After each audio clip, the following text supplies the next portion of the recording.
mumaze kwimenyera nica kiganiro Burundian Success nkuko twabemereye tubandanye kubazanira abantu batandukanye bariko barakora canke ndetse n'abakoze kera bigashimwa kugira ngo babandanye batubere inspiration batubwire ingene babigenje batubwire aho bakuye ingufu zo gukora ivyo bakoze tubandanye tuba ku Burundi bwiza.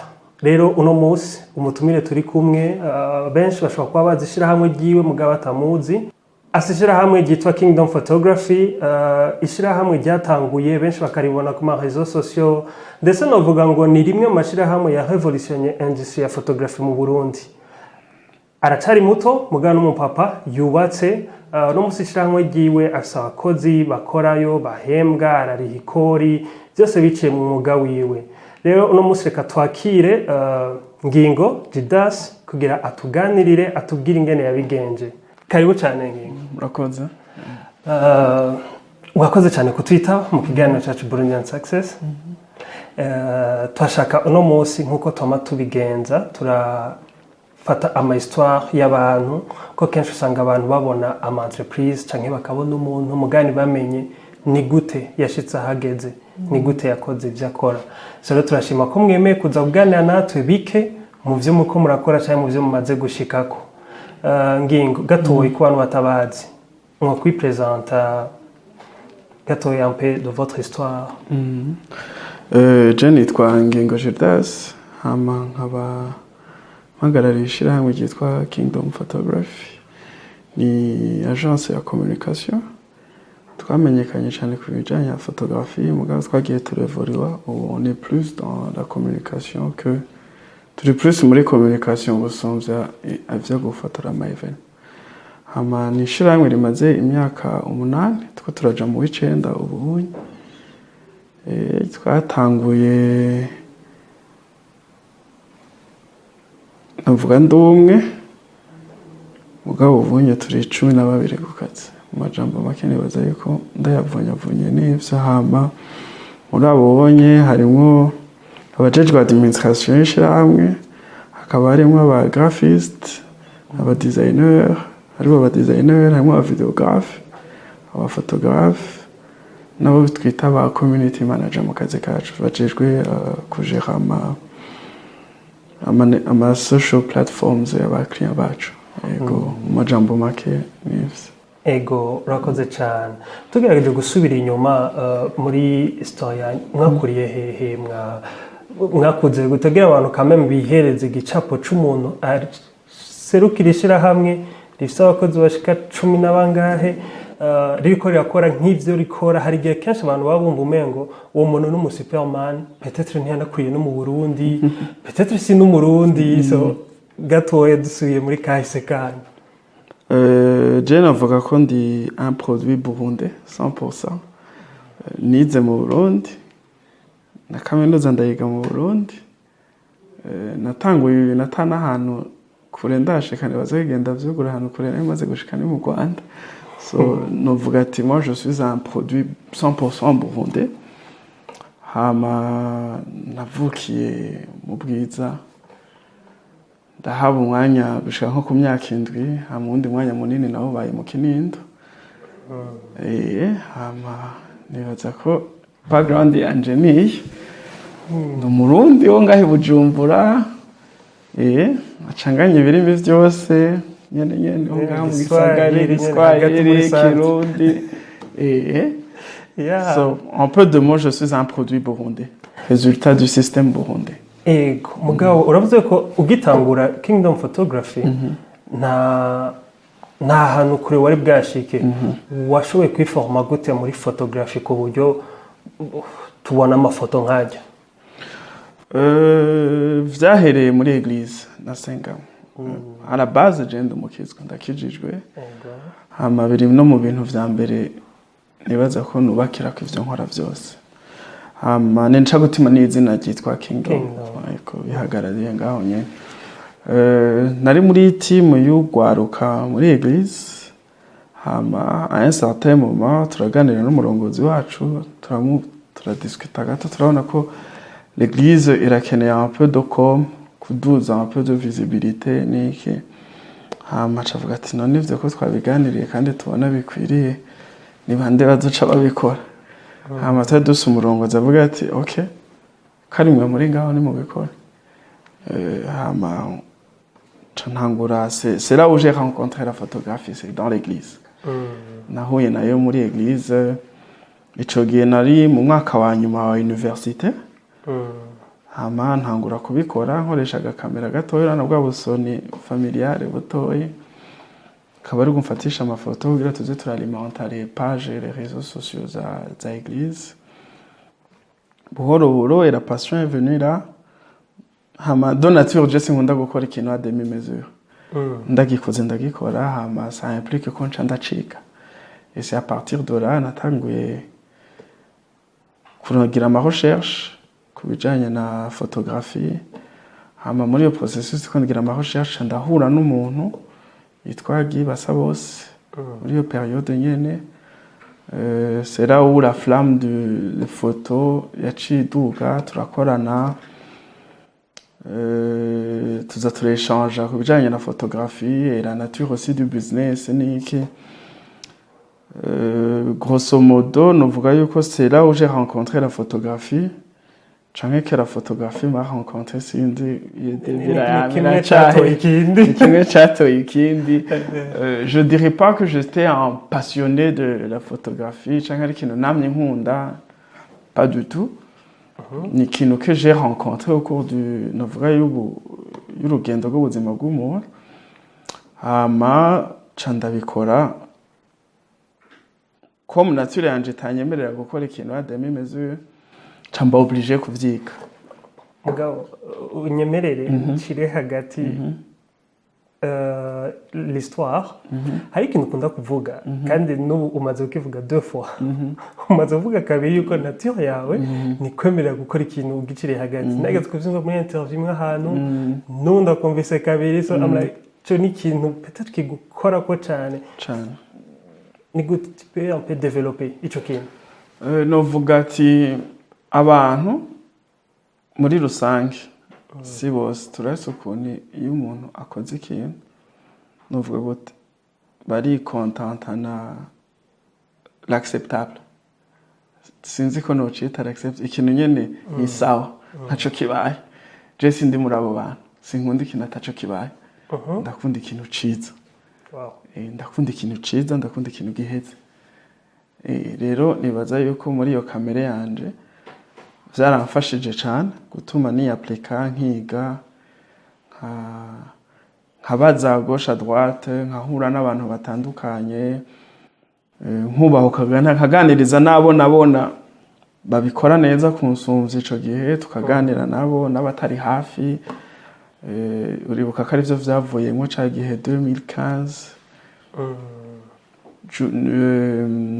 Ben Kiroti yaciye aza ufite nk'ijya ni resultat yazijya curiosité umuntu aba afise no kumva umenga kwera iki aba bantu ni igiki badusumvye. Ben Kiroti ni umufotographe wo muri Kenya ego. Nibaza ko ico gihe il était d'abord le premier mu ma weddings ico gihe Nairobi kandi akora ibintu vyiza ariko nambona umengo bakaragenda amigra avyimuka mu mugabo ico gihe il était parmi les meilleurs. C'était dans ce sens muri iyo logique yo kurondera abantu bashobora gutuma nameliora akazi. Nahuye nawe tukaganira nkamubaza ibibazo gushika naho ndamusatira aranyemerera kuza.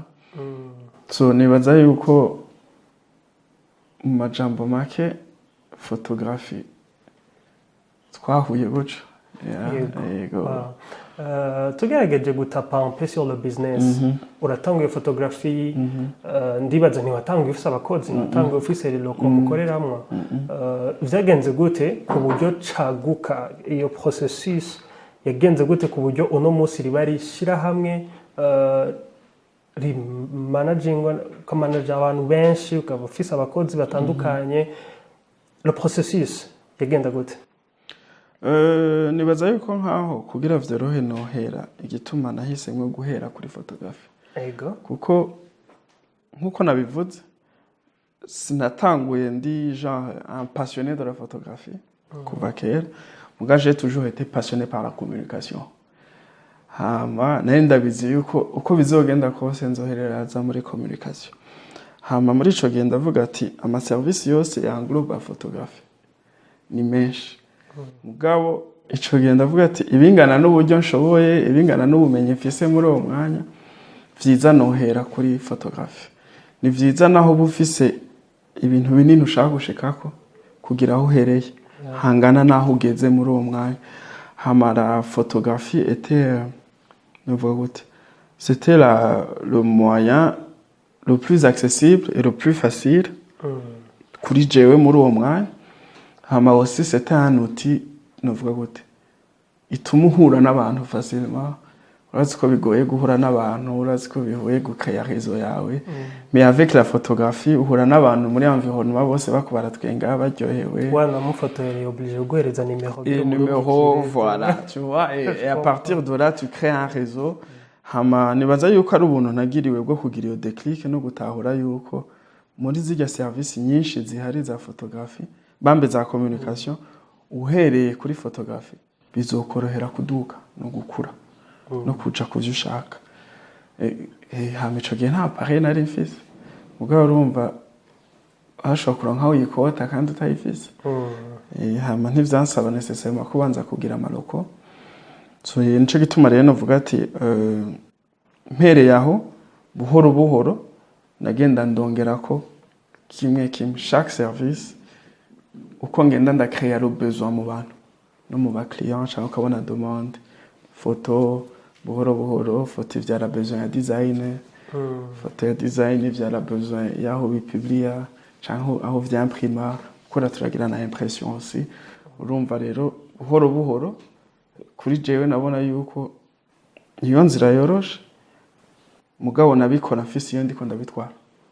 Kandi n'ubu ntaho turagera no kuri papo ivyo dushaka maze kugera hano gusa mwiza bashika kure. So rero mu majambo make nibaza yuko sinzi ko nashoboye kwishura.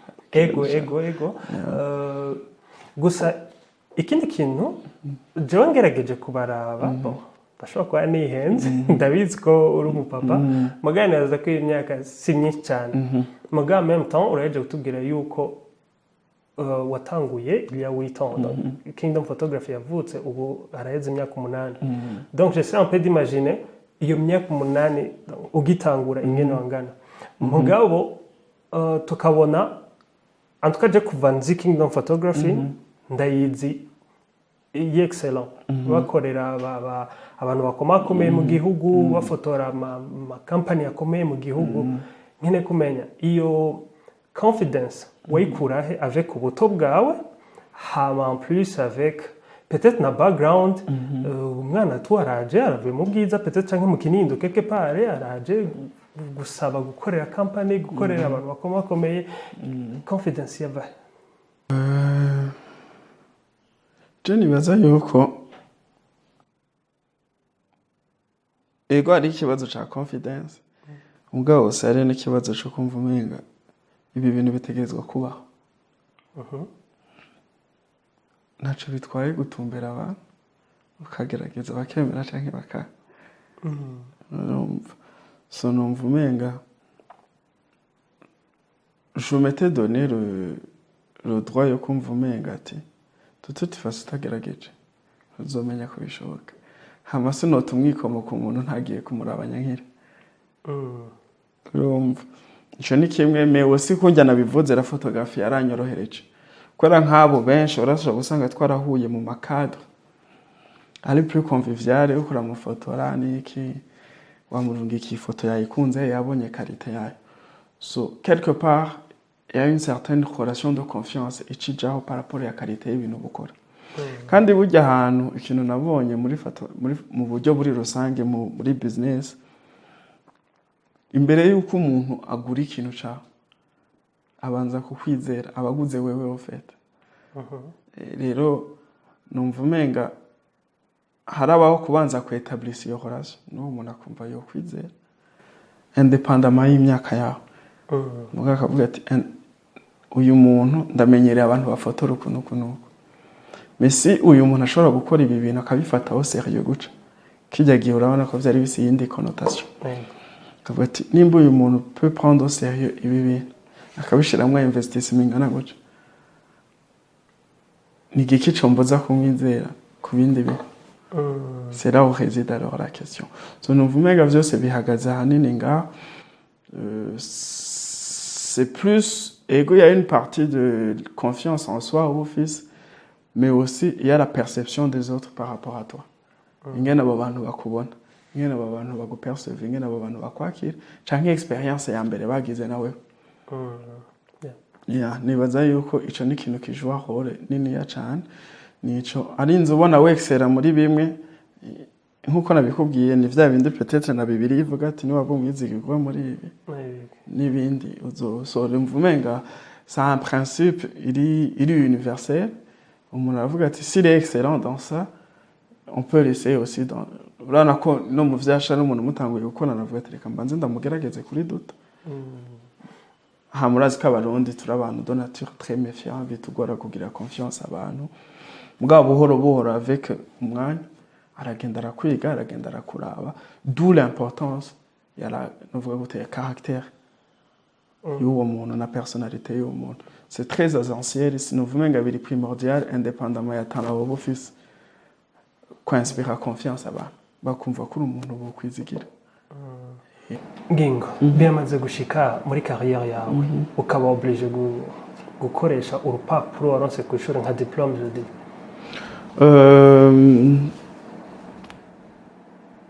kuri kayanje nibaza yuko nta na rimwe na applying ahantu nk'umu individu mugabo c'est la société yama ya applying. So pour cette raison nta na rimwe ndashikaho mba obligé yo gukoresha impapuro za kubera c'est la société misi yose yama ya applying niyo yama yisumisiona. Mugabo bien sûr muri ayo masoko hari gihe usanga bisaba ko basaba le CV y'umuntu yexecuta ako kazi canke umuntu bazokorana. Rero nta na rimwe personnellement ndagenda ku applying ahantu nkoresheje CV canke urupapuro rwanje rw'amashuri. Mugabo société ira applying impapuro zose zisabwa kugira ushobore kuganya marché canke gusumisiona ahantu. Uno munsi hariho novuga controverse ihari aho rimwe abantu biyumvira amashuri ntakiri relevant ntagikenewe as long as peut-être nzumwuga. Uno munsi nk'abana bako baravuga ati non papa je ndi photographe pourquoi nja ku ishuri we wagize psychologie. Est-ce que tu penses ko amashuri yakugiriye akahe kamaro? Ishuri ego haraduhumenya mbwa ikintu ca mbere haduha novuga gute c'est un cadre de réflexion. Iraduha framework, iraduha un certain niveau de discipline. Ugasanga umuntu mu buzima arize kumenyera sivyo gukora ibintu mu mwanya runaka ico kintu ni ikintu kidasubirizwa mu kazi ka misi yose wikorera ivyawe cyangwa ukorera ivyawe. Hama ikindi kintu nibaza ko amashuri akenerwa ko naho ubugiye gukorera ivyawe hari amasoko abagenewe abantu ku bwa niveau d'études za ico ni kindi. Hama ikindi naco nko gukazi en termes de recrutement ndaraba aussi abantu ufise ivyo bize nico bakoze. Rero dire que amashuri atacamaze uba wihenze cyane. Kera ego barayaha ikibanza kinini cyane gusumvya ibindi bintu uvuga ati ifo kwiga mwo gasanga umuntu yarize mwo gasanga hari izindi aspect abuze mu buzima bwiwe. Amashuri siyo vyose mugabo amashuri ni uvuga gute ni kimwe mu mfatiro zikomeye tukugira umuntu ashobore gushika ku bintu runaka. Rero izo theory je ntazo nemera vraiment kandi nibaza katarizo. Ego hama nibaza ko mu bantu badukurikirana hari abantu peut-être bumva bafise ivyiyumviro muri bo bafise amashirahamwe bakeneye gutanguza bafise ama idée de business mugabo akira peut-être akavuga je ndi umurundi nakuriye mu bwiza peut-être nka Ngingo simbona comment commencer nta mutahe mfise peut-être. Est-ce que ikintu ca capital kintu cyo kumva umengo ifo ko hagira umuntu amfasha kugira nshobore gutangura wo babwiye iki uyadresa kuri bo? Icambere noherako imbere yuko mvuga abo bantu nuko ya mouvement canke vague ya entrepreneuriat ivugwa cane au point yo gucomplexa abandi bantu. On n'est pas tous nés pour être des entrepreneurs. Ico ni icambere. Twese ntidushobora kwikorera. Ivyo ntibibaho. Twese ntitwahawe ingabire zimwe. Kandi abatangura ibintu ntigisigura ko bose n'amakapasite yo gushobora kubikuza. Hari umuntu ashobora kuba yatanguje ikintu ariko kimushizemo akagikuza. Sivyo? Rero nashaka kubanza guhera ngaha maze iminsi numva iki kintu ca entrepreneuriat kivugwa gose au point yo gucomplexa abantu badafise ico kintu muri bo ko musumenga ntibakiri nta valeur bagifise. Mais pourtant ayo mashirahamwe créer n'abantu arakeneye abantu bari competa. Rero numva umenga ntitunigane twese twumve ko dutegerezwa gucreate ibintu vyacu. Ico ni cambere.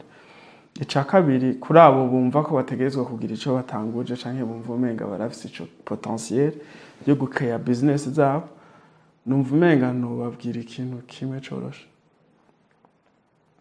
Ntushake guhera aho uzohereza. Ni ukuvuga ati aho ushaka guhereza urashaka kuba udasa uburyo bwawe. Ico ni cambere. Ni ukuvuga ati gira aho uhereye. Nanje ivyo ushaka gushikako ntavyo ndashikako. Ndacasa urugendo runini. Mugabo sinahereye aho ushaka gushikako ntivyo nakunda. Ivyo bice bituma abantu baguma bicaye barindira avuga ati ntaronse umutahe miliyoni amajana ngahe sinzokora, ntaronse miliyoni 40 ngahe, akaca hindukira karava muri environnement yiwe no mu muryango iwe akabona yuko atamuntu afise ubwo buryo bwo gushobora kumufandinga canke cyangwa ugasanga ntanafise n'uwo mwavariza muri banki kugira bamuhaye amahera. So rero capital irakenewe, muga capital au départ siyo yama ikenewe. Twese twaratanguye je nahise amafaranga 40,000 vyo kuja muri yapi. Mugabo naratanguye. Niyo badusaba wenyene girusha gukora entreprise. So rero ntibikeneye amafaranga menshi, ega arakenewe mugabo si yakenewe. Kuko amafaranga ntasubiriza iciyumviro ciza. Ntasubiriza umugambi mwiza. Rero numva umenga ofisi iciyumviro ciza iga kukimanyagura mu bice bige guhera aho bashoboye aho bageze. Ivyo rero ni ibintu bitugora kuba tuba dushaka gushika ahantu nigoka. Urumva umuntu araraba akicara peut-être akabona iki entreprise kinini n'ibimezo vy'ibietage bazoba bakoreramo. Or namenye yuko ijya peut-être ni finalité mugabo harahategerezwa. Je ndasikibaza ki simple. Ishira hamwe rya mbere mu Burundi ni Bralode. Hari ikizu kinini ciza abantu bafise bakorera. Peut-être ko atarinjira ari indani ashaka ko ari heza cyane. Mugabo c'est pas genre un building fameux extra. So nuko ico shatse kuvuga suko bidakenewe. Mugabo nuko murambona umenga hari ibintu ubu avec iyi mouvement ya model ya success yo ku externalize ibintu no gushaka kwerekana ko ni dushikana abantu bashaka kugura imiduga batafise amahera, ni dushikana umuntu yumva umenga yo kwambara neza, yo shira inguvu kuri apparence gusumvye, mais ugasanga yo shira inguvu ku bindi bintu. La richesse ya Bralodi c'est pas building ya ekore. Nizijya chaîne za production. Nizijya machine ziproduce bijya tunyo. Rero numva umenga natwe nk'abajeune ntitwihute gushira l'emballage n'abantu bavuga ati Guevara c'est un jeune entrepreneur succès agira ibinibi yambara uku asuku. C'est pas le plus important. Kuko ivyo biri éphémère. Le plus important ni ico ushoboye, ni ico utanga, ni ico umariye abandi bantu. Rero ivyo rero biranovuga gute ni ibintu bitugora generation yacu. Kubera dushaka n'aba motivation speakers dusigaye twumviriza ubu badutwara cyane ku bintu biboneka mugabo urumva badushira ko pressure hamare n'ikindi kintu kitarico. Ni gute wowe wumviriza aba motivation speakers bo muri Etats-Unis ukabafata la lettre uri mu Burundi context se nicyo gituma tuzana abangingo mu Burundi ntimufise ibibazo bimwe ntimusi ibibazo vya accès kuri capitale na marché imwe so rero kumviriza uwo muntu ifo kwiga kudiriwa ivyo akaravuga ifo kwiga kudiriwa ivyo akaravuga akamenya ukagira ubwo bwenge bwo kumenya ko vyadapta muri contexte ya rero je numva umenga nohimiriza abo bajeune abo batonya bacu kuvuga ati tangura mugatangura buhoro buhoro buhoro intambwe imwe ku yindi numva umenga mu majambo make kuko na kingdom uko yari iri imyaka 8 iheze siko iri ubu kandi siko izobiri dans 10 ans nziza ego ngira ko ndanakubaza peut-être kibazo kiri un peu personnel n'aya principe atatu canke novuga ngo ibintu bitatu ushira imbere ugira kubikubaka bituma ngingo abangingo ari uno munsi icambere ni excellence muvyo nkora ica kabiri ni kuba loyal. Je suis très loyal envers mes clients. Très loyal avec mes clients. Bisigura yuko navuga gute sinshira imbere vy'abahava be muganda ndashira imbere l'expérience bagira naje. Cyo ni cambere cyo ni ikindi naco ca kabiri yo quand je dis loyal no kuvuga yuko naho wowe umpa amafaranga uri umuntu tubanye dukoranye ntihacaza uwundi muntu avuga ati ngo kubera azanye menshi kugusumbya ca oya kuri jewe peu importe amafaranga winjiza muri societe yanje mwese muri important mu maso yanje papa rapport yayo nyinjiriza Jesse mpagaciro umukiriya kubera ivyo yinjiza kubera ari umukiriya yanyizeye tout simple. Okay, excellence kuba loyal ica gatatu ku respecta amadere. Je suis très sensible ku respecta amadere y'abantu. Nico ni kintu je no gukaza abantu bose dukorana barabizi. Naho mu ikintu ciza gisa gute wakimaye muri dere tutavyumvikanye nikiba kikiri ciza kuri je. Kandi n'umukiriya nuko nye. Kuko à la fin hagumana le produit. Hagumana l'expérience yagizanye nawe. Ijya frustration azanye muri we izokwama imwe accompagne kandi azokwama yifatanya nawe. Nico gituma kuri jewe namvuga ati le talent higeri prima kuri caractère y'umuntu. Kubera business ce sont des impressions naho tushaka kubitandukanya état émotionnel usigamwe umuntu iraffecting ngene muzokorana. Nk'akarorero dufate nko kuri ivyo bintu nyene dufate nk'ubu nk'umukiriya X araje aragusavye umukorere nka publicité mais shaka kuyiransa muri periode y'amafete mais uciyimuha muri janvier fete zaheze naho yo bari nziza gute naho yo biri creatif gute umukiriya azavuga ati uyu muntu ntakigenda. Nibutsa anecdote akantu nasomye ejo quelque part kuri WhatsApp ngo wibaza ngo kufise ingorane ngiriya quelqu'un ngo afise conteneur y'amasapa ari karaze so peu importe nubwo izo sapa ni nziza zije mu gihe kitari ico rero nico gituma jewe mu vyo dukora navuga kuri ico kintu ndi intransigeant deadline nakubwiye mardi ni mardi mandara nicaye sinza gusigura ngo urumvanga amatara yacitse kwera no mu gutanga iyo deadline warubizi gukorera hano amatara ashobora gucika kwera kutiyongeye iminsi ibiri gutanga deadline ugakonsidera ayo mahere yose ari independamment de tout.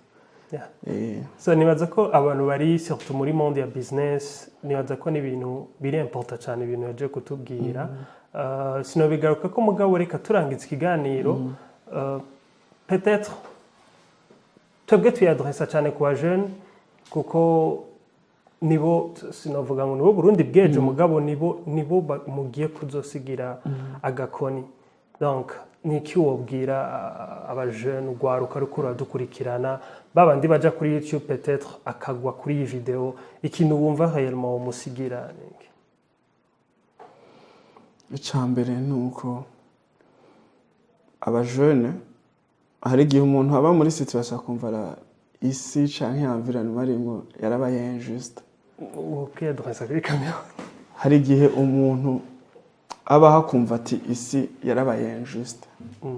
Akumva ati environnement ndimwo aho nakuriye, iyo nkuriraha, iyo njaha, iyo ndo nk'abavyeyi aba, ibintu nivyo babimeze uko.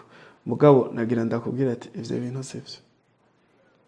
Kubera kuvukira ahantu uronka avance, ijya wita avance mu maso yawe necessairement si avance kuko ubutunzi bwawe si ahanini si environnement muvukira, ni wewe ico wavukanye muri we. Rero iga guha agaciro ico kiri muri we gusumvya ibigukwikuje. Kuko turasakarorero k'abantu benshi bakuriye muri bijya wifuza ko ukurira, mugabo necessairement atari uko bashitse ku bintu. Ni nkuko hariyo n'abandi bari muri ya environnement nyene wakuriye, harimo abashitse ku bintu bikomeye n'abatashitse mu bintu bikomeye. So rero ahanini ikibazo si environnement canke si umuryango, ikibazo misi yose camari wewe.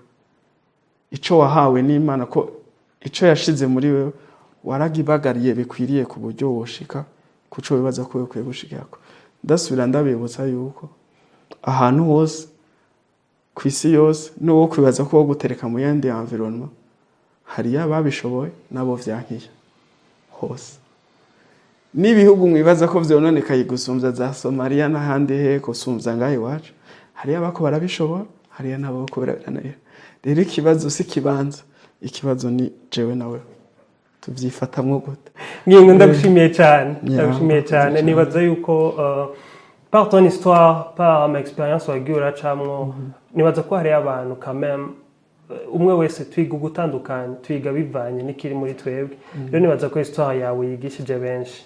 Yego reka mfate akanya nshimira abadukurikiranye, naho butaha mu kindi kiganiro tuza turi kumwe n'uwundi mutumire peut-être hari mu yindi domaine atari domaine ya communication. Reka twese tubandanye twige, tubandanye tube motive, tubandanye tube inspiré kugira tuba ku Burundi bwiza. Murakoze cyane.